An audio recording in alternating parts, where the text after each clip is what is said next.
আসসালামু আলাইকুম প্রিয় শিক্ষার্থীরা, Khan educare class 6 math tutorial lesson 5 সরল সমীকরণ আমরা আজকে আলোচনা করব।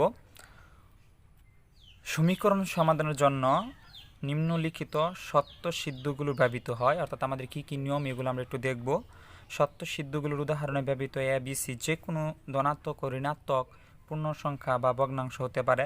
যেমন এ হতে পারে আমাদের 1 অথবা এ হতে পারে -1 অথবা বি হতে পারে আমাদের হাফ, এটা আমাদের ভগ্নাংশ। সি হতে পারে -2, অর্থাৎ এ বি সি যে কোনো আমরা অর্থাৎ ধনাত্মক, ঋণাত্মক বা পূর্ণ বা ভগ্নাংশ সংখ্যা হতে পারে। প্রিয় শিক্ষার্থীরা, পরস্পর সমান রাশিটির প্রত্যেকটির সাথে একই রাশি যোগ করলে যোগফলগুলো পরস্পর সমান হয়। যেমন এ ইকুয়াল বি হলে A plus C B plus C, অর্থাৎ আমরা বাম পক্ষে প্লাস সি এবং কি প্লাস সি যোগ করছি, এখানে উভয় পক্ষে সি কি যোগ করা হয়েছে। 2 নম্বর নিয়ম, পরস্পর সমান রাশির প্রত্যেকটি থেকে একই রাশি বিয়োগ করলে বিয়োগফলগুলো পরস্পর সমান হয়। যেমন এ ইকুয়াল বি হলে আমরা এখন এই এর সাথে মাইনাস সি বিয়োগ করবো আর বির সাথে মাইনাস সি বিয়োগ করবো, তাতে আমাদের ফলাফল কোনো পরিবর্তন হবে না। A minus C B minus C, এখানে উভয় পক্ষে সি বিয়োগ করা হয়েছে। 3 নম্বর নিয়ম, পরস্পর সমান রাশির প্রত্যেকটিকে একই রাশি দ্বারা গুণ করলে গুণফলগুলো পরস্পর সমান হয়। যেমন এ ইকুয়াল টু বি, আমাদের বাম পক্ষে ডান পক্ষে বি আছে, আমরা উভয় পক্ষে সি দ্বারা গুণ করবো, এখানেও সি এখানেও সি, অর্থাৎ A into C equal B into C, অথবা C into A equal C into B, এখানে উভয় পক্ষে সি দ্বারা গুণ করা হয়েছে। পরস্পর সমান রাশির প্রত্যেকটিকে অশূন্য একই রাশি দ্বারা ভাগ করলে ভাগফলগুলো পরস্পর সমান হয়। যেমন এ ইকুয়াল টু বি, এখানে আমরা উভয় পক্ষে সি দ্বারা ভাগ করছি, A divided by C equal B divided by C, এখানে উভয় পক্ষে সি দ্বারা ভাগ করা হয়েছে। আর সি নট ইকুয়াল টু 0, অর্থাৎ সির মান আমাদের শূন্য হতে পারে না। যদি শূন্য হয়ে যায় তাহলে আমাদের এ শূন্য এটি ইনফিনিটি অসংজ্ঞায়িত বলা হয়, আমাদের কোনো মান পাওয়া যাবে না।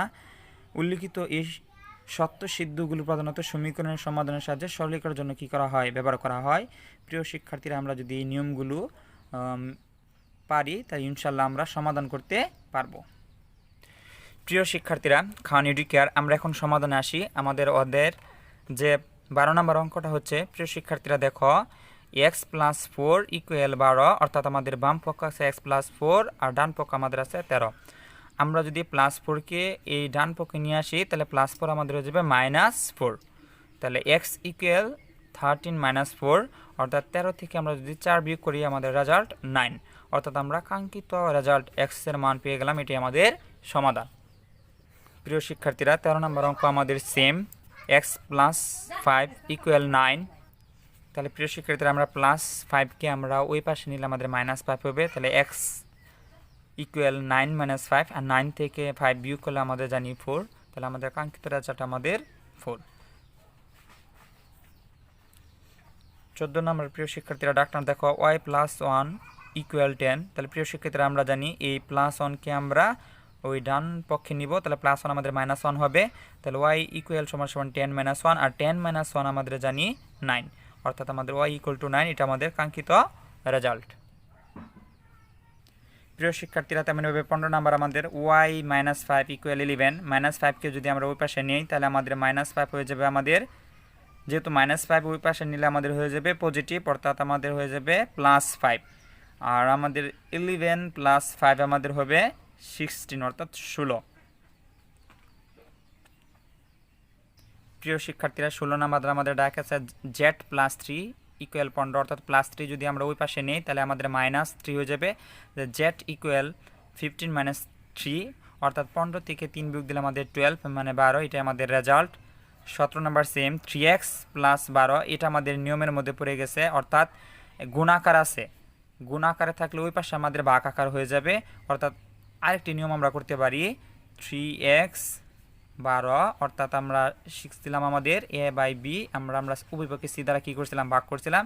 তাহলে আমরা যেহেতু 3 আকারে আমাদের গুণ আছে, আমরা উভয় পক্ষে 3 দ্বারা ভাগ করতে পারি। যে 3 দ্বারা ভাগ করে 3 3 কাট, তাহলে আমাদের ইকুয়াল টু 4, 3 4 12। অথবা আমরা এই পাশে গুণ আকার থাকলে এই পাশ থেকে ওই পাশে অর্থাৎ ডান পক্ষে আসলে বাঁক আকার হয়ে যায়, তাহলে 3 আমাদের বাঁক হয়ে গেছে। তাহলে 12 দ্বারা যদি ভাগ করি তাহলে আমাদের 4, তাহলে x ইকুয়াল টু 4। প্রিয় শিক্ষার্থীরা, তোমরা দুই নিয়মই করতে পারো, সমস্যা নাই আমাদের। প্রিয় শিক্ষার্থীরা, 18 নাম্বার ডাকটি আমরা একটু ফলো করি। এখন আমাদের কম্বিনেশন তো জটিল করে দেওয়া হয়েছে যে 2x + 1 = 9। প্রথমে আমরা +1কে ওই পাশে নিব, ওই পাশে নিলে আমাদের হবে -1। তাহলে 2x = 9 - 1, 9 - 1 আমরা জানি 8। আর 2x এর সাথে 2 গুণ আকারে সেটা আমাদের ভাগ আকার হয়ে যাবে। তাহলে x = 8/2, অর্থাৎ 2 দিয়ে 8 কাটলে 4, আমাদের কাঙ্ক্ষিত রেজাল্ট 4। অথবা আমরা আরেকটি নিয়ম করতে পারি, 2x + 1 = 9। এই +1 আমরা উভয় পক্ষে -1 গুণ করতে পারি, -1 যোগ করতে পারি। 2x + 1 - 1 9 - 1, অর্থাৎ উভয় পক্ষে আমরা -1 - 1 দিলাম। তাহলে আমাদের এটা কাট, তাহলে 2x 8, উভয় পক্ষে আমরা 2 দ্বারা ভাগ করলাম। 2x 2 8/2, 2 2 কাট, x = 4। প্রিয় শিক্ষার্থীরা, এই নিয়মে তোমরা করতে পারো। আর আমাদের দুইটি নিয়ম জানা দরকার, বড় ক্লাসে আমাদের দুইটি নিয়মই আমাদের জন্য খুবই উপকার হয়ে দাঁড়াবে। আমাদের 19 নাম্বার অঙ্ক পাঠ্য বইয়ের 4x - 5 = 11। -5 আমরা যদি ওই পাশে নিই তাহলে আমাদের হবে +5। তাহলে 11 + 5 হলো আমাদের 16। আর x এর সাথে আমাদের 4 গুণ আকার আছে, ওই পাশে আসলে আমাদের কী হয়ে যাবে, ভাগ আকার হয়ে যাবে। আর আমরা জানি 4 4 16, অর্থাৎ x এর মান আমাদের 4। আমরা আরেকটি নিয়ম জানি প্রিয় শিক্ষার্থীরা, আমরা 4x - 5 11, অর্থাৎ আমাদের এই বাম পক্ষ ডান পক্ষে যেহেতু -5 আছে, আমরা +5 কী করব, যোগ করব। তাহলে -5 + 5 11 + 5, 4x - 5 + 5 কাট, তাহলে 11 16।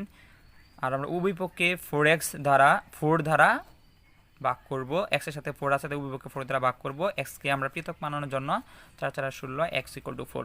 প্রিয় শিক্ষার্থীরা, আমরা দুইটি নিয়মে দেখলাম, এখন x = 4, এখানেও x = 4।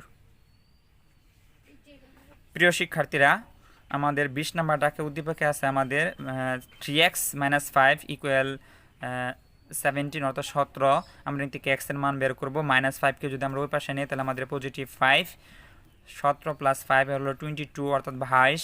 আর x এর সাথে আমাদের কি 3 গুণাকার আছে, গুণ থাকলে আমরা জানি ওই পাশে গেলে আমাদের ভাগ হয়ে যায়। তাহলে 22-এর দিকে ভাগ করলে আমাদের হবে 20/2। এটা আমাদের কি প্রকৃত না অপ্রকৃত ভগ্নাংশ? অপ্রকৃত ভগ্নাংশ। তাহলে আমাদের সমস্ত আকারে নিতে হবে।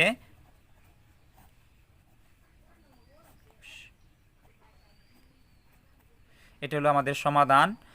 আরেকটি নিয়ম আছে প্রিয় শিক্ষার্থীরা, তোমরা নিজেরা করতে পারো ওই নিয়মে, যা আমরা পরবর্তী 19 নাম্বার অঙ্কে করেছি, সেই নিয়মে করতে পারো। প্রিয় শিক্ষার্থীরা, 21 নাম্বার অঙ্কে আমাদের 7x - 2 = x + 16। এই -2 আমরা ওই পাশে আসলে আমাদের +2 হবে। আবার আমাদের এখানে 7x, x, দুইটি x, এই সমজিত xগুলো আমাদের এক পাশে আনতে হবে। x যদি আমরা এই পাশে নিয়ে আসি, পজিটিভ x এই পাশে নিয়ে আসলে আমাদের -x। তাহলে 7x থেকে -x গেলে আমাদের 6x, 16 + 2 যোগ করলে আমাদের 18। 6 যেহেতু গুণাকার আছে তাহলে ওই পাশে গেলে ভাগ আকার হয়ে যাবে। তাহলে 18/6, আমরা যদি 6 এর মতো জানি তাহলে হবে আমাদের কি 3। তাহলে x = আমাদের 3। প্রিয় শিক্ষার্থীরা, 22 নম্বর উদ্দীপকে আছে আমাদের 3 - x = 4। এখন উদ্দীপকে আমাদের এই +3কে আমাদেরকে সরাতে হবে। কোনো কিছু সংখ্যা না থাকলে আমাদের বুঝতে হবে এটা কি চিহ্ন, কি +3 ওই পাশে গেলে আমাদের হবে মাইনাস, যে 14 - 3।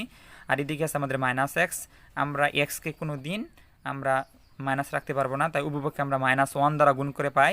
-1 দ্বারা গুণ করলে মাইনাসে মাইনাসে আমরা জানি প্লাস, মাইনাসে মাইনাসে প্লাস, আর প্লাসে প্লাসে প্লাস, প্লাস মাইনাসে মাইনাস। প্রিয় শিক্ষার্থীরা, তাহলে মাইনাসে মাইনাসে +x আর 11 - 11, এটি আমাদের কাঙ্ক্ষিত রেজাল্ট। প্রিয় শিক্ষার্থীরা, খানিউডি কেয়ার আর আমাদের 23 নম্বর সর্বশেষ অঙ্ক 2x + 9 3 + 9কে আমরা ওই পাশে নিলে আমাদের হবে -9। তাহলে 3 - 9, যেহেতু আমাদের এখানে জানি +3 আর হলো -9, -9 বেশি অর্থাৎ মাইনাসের সংখ্যা বেশি, সেজন্য আমাদের হবে -6। আর x এর সাথে আমাদের 2 গুণাকার আছে, ওই পাশে গেলে আমাদের ভাগ আকারও হবে।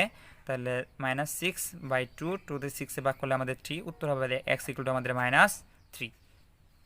প্রিয় শিক্ষার্থীরা, আশা করি তোমাদের এই পাঠ্য বইয়ের সমাধান করা হয়েছে। আগামী পর্বে আর বাকি অঙ্কগুলো করা হবে। যদি তোমাদের ভালো লাগে তাহলে তোমরা শেয়ার, কমেন্ট, এমনকি তোমাদের সমস্যাগুলো আমাদের ফেসবুক গ্রুপ অথবা আমাদের ইমেল সেখানে নক করতে পারো। নিচে আমি লিংক দিয়ে দেব।